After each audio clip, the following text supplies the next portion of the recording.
Hey Rip, how you doing? Doing well, X. How about yourself? I'm doing really well. We decided to call this segment Rippin' It.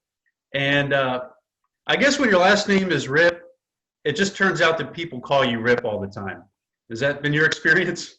Absolutely, and I'm fine with that. It's a very logical nickname.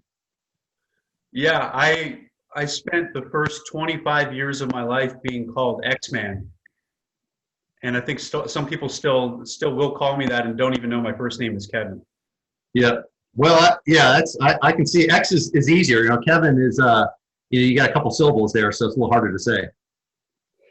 So our weekly conversation is called Rippin' It, and I'm just going to pick your brain about what's going on in the world of personal finance. And today's topic is building a house.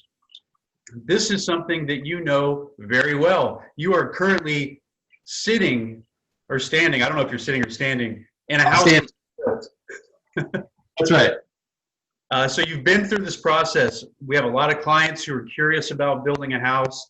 I have heard numerous horror stories about people building houses, things going wrong. I know you had some adventures during your process. So my first question for you, and I know you've got a lot to share, is how would you encourage somebody to go about interviewing a builder? What are some of the questions that you would have somebody ask from your experience? Yeah, I think first of all, when it comes to building, it's critical that you find a reputable builder. So you're going to definitely want to do your due diligence. You probably want to talk to at least three, if not five, different builders. I would say three on the low end, just so that you start getting an understanding of how builders work, and you'll learn just through the interviewing process of those builders things that you didn't know about building, and so that is really a critical first step in building is due diligence and making sure that you like and trust your builder and feel that they're going to do a good job for you. I think with any big ticket item, anytime you're making a purchase, with that is a large purchase, you're going to want to try to get referrals as well, or ideally talk to people that used builders and had a great experience, and so that's very helpful as well. In your due diligence process is just making sure that it's the right fit on the front end before you sign any paperwork, and move forward with anything. You spend a lot of time making sure you've got the right builder. One of the biggest risks is that the builder doesn't actually deliver on the project. On a commercial project for our company, we had a builder literally go out of business before it was completed, which was Right. honestly a total disaster. What kind of due diligence do you think you can realistically perform? Beside references, that's a place to go. Or maybe there's some sort of other types of risk management you can put into place, legal or otherwise. What are your Yeah. thoughts? Yeah, great point. And I definitely am passionate about this one as well, as engaging the services of a professional attorney, real estate attorney, ideally somebody that's in that space, and making sure that they can review any contracts before you sign anything. And I know sometimes there's a tendency of not wanting to pay some extra fees to attorneys to go through that process, but believe me, it's well worth it. And ideally, you even can have your attorney have input on the contract. In other words, customize the language in it so that it's to your benefit, right? And that way, you could do all the due diligence in the world, and sometimes things are still not going to work out.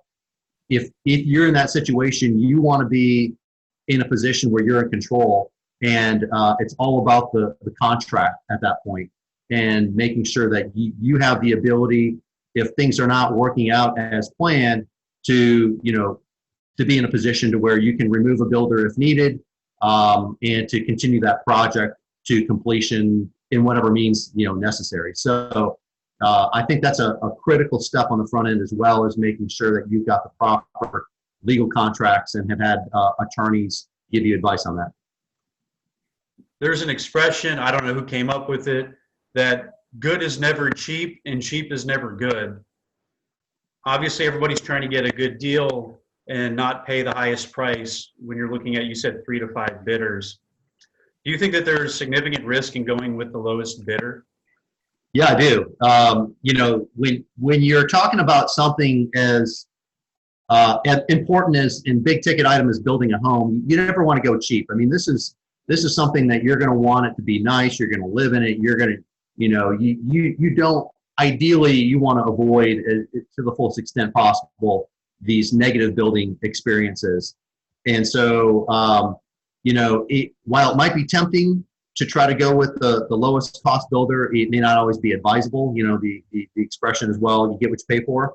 So, doing your due diligence will help you to understand the market and the cost for a good builder. And so while you may not go with the most expensive one, you probably don't want to go with the cheapest one as well. As the homeowner, what would you recommend that people do to make sure that their builder is on track? What level of engagement or tracking or what type of a system would you advise people have, rather than just have blind faith in the builder and hopefully it all works out? Because obviously, that doesn't always happen.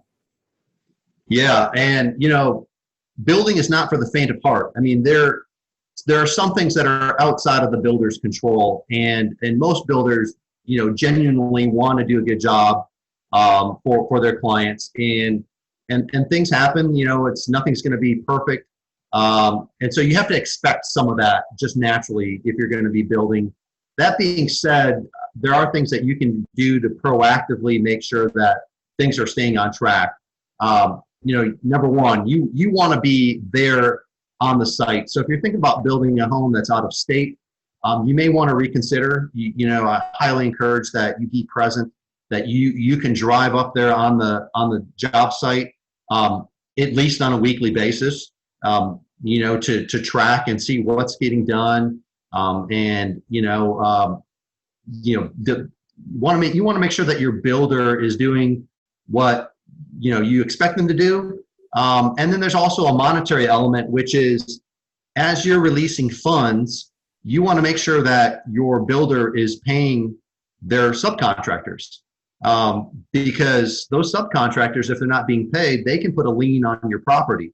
And so I would highly encourage that as part of your release of funds to your builder, that they show you exactly what they did, and also are having lien releases signed off by particular subcontractors.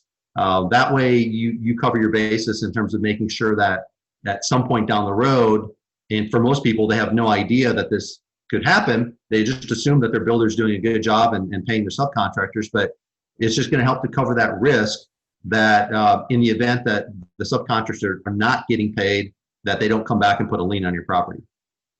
What did you learn about the relationship with the bank? Is it useful to have maybe a local regional bank where you might know these people, or is it such a systematic process that the money comes out as it should, and the relationship really doesn't matter? Yeah, the relationship is definitely important, and if you're fortunate to have a local relationship to be able to provide the financing, that's definitely encouraging and advisable. You want to make sure that your bank is really has your best interest at heart as well. And I think some of that also goes back to the legal contract. A lot of times banks are going to want to put the builder on the lien, and if there's a way to structure that real estate contract to where you're viewed more as the builder to the bank from the bank's perspective, and you're the one that's authorizing the release of funds ultimately to the builder, that is ideal. Because otherwise what happens is if your bank is requiring to put your builder on the lien, then it makes it very difficult to transition in the event of a bad experience. Even if you wanted to, for whatever reason, it may be mutual, that you decide to go separate ways with the builder, the bank is still going to want that initial builder to finish up. They're not going to be too keen about removing them unless it's written that way in a contract. So again, making it as flexible in your favor, but working with a local bank is definitely helpful. How about budget and time? The rule of thumb I use, and you tell me otherwise, but the initial budget compared to the actual spend is got to be 125% of the actual budget. In most cases I've ever seen, maybe 150% of the initial budget. And the timeline is usually something similar. If the idea was we'd be done in 9 months, it's a year. If the idea is we'd be done in a year, it's 18 months. This is what I hear from people all the time. What do you think are the best tools at anybody's disposal to help manage the budget and the time elements? Yeah, that's a great question. And I jokingly say it's going to take twice as long and cost at least 30% more than you initially thought for. I might be low on 30%.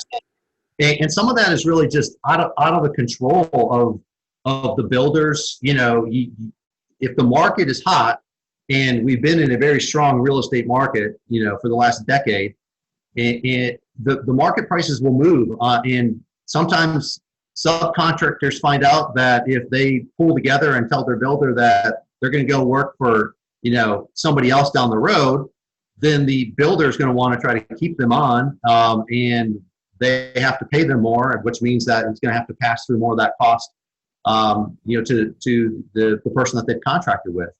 And so, you know, some of this it's tough because the market moves, materials can be more expensive, labor can be more expensive. And so, you know, I can empathize with a builder because they need to be profitable as well.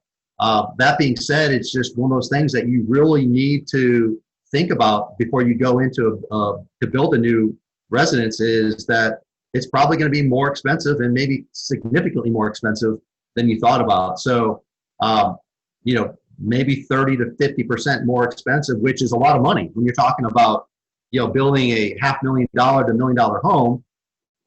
You want to make sure that you've got plenty of liquidity to fall back on in a situation where prices get out of hand. Derek, thanks for ripping it with me this morning. Happy to do so, X. And as always, have a great weekend. We'll talk to you soon. Great insight. Talk to you later.